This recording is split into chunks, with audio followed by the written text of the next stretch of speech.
તો દર્શક મિત્રો અત્યારે સૌથી પહેલા વાત કરવામાં આવે તો શું ખરેખર ચૈતરભાઈ વસાવા શું સંજયભાઈ વસાવાની માફી માંગશે?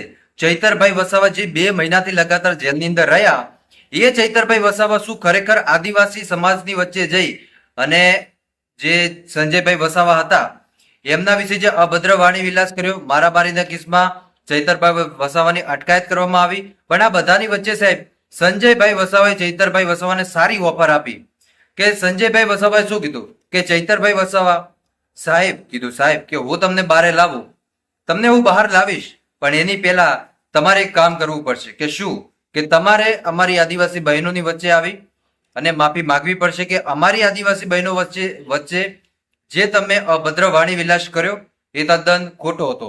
જે એટીવીટીની બેઠકની અંદર જે તમે અભદ્ર વાણી વિલાસ કર્યો એ તદ્દન ખોટું હતું. એને લઈને માફી માંગે તો કે હું ચૈતરભાઈ વસાવાને ધોળા દિવસે બહાર લાવીશ એ જવાબદારી સાહેબ કે મારી, એવું સંજયભાઈ વસાવા કહી રહ્યા છે. અને જો હું ના લાવું તો સાહેબ કે ચૈતરભાઈ વસાવાના પગમાં પડી જાઉં. પણ મિત્રો જે માણસ 2 મહિના સુધી લગાતાર જેલમાં રહે એ માણસ હવે માફી માંગે, કેમ કે ચૈતરભાઈ વસાવા હવે હાઈકોર્ટમાં પહોંચી ગયા.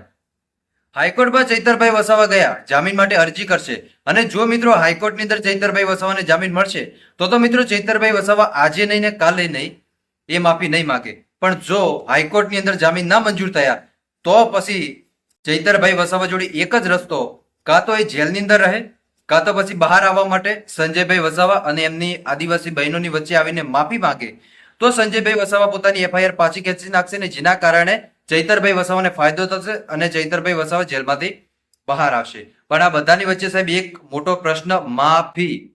શું ખરેખર ચૈતરભાઈ વસાવા માફી માંગશે? કેમ કે આટલા દિવસ સુધી કોઈની માફી માંગી નથી ભાઈ, તો એ ચૈતરભાઈ વસાવા કોઈની માફી માંગશે?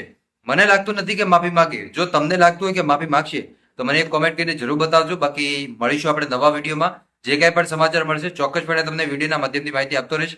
ત્યાં સુધી બધાને જય માતાજી, જય દ્વારકાધીશ. આગળ પણ આવવાનો સપોર્ટ કરતા રહેજો. ધન્યવાદ.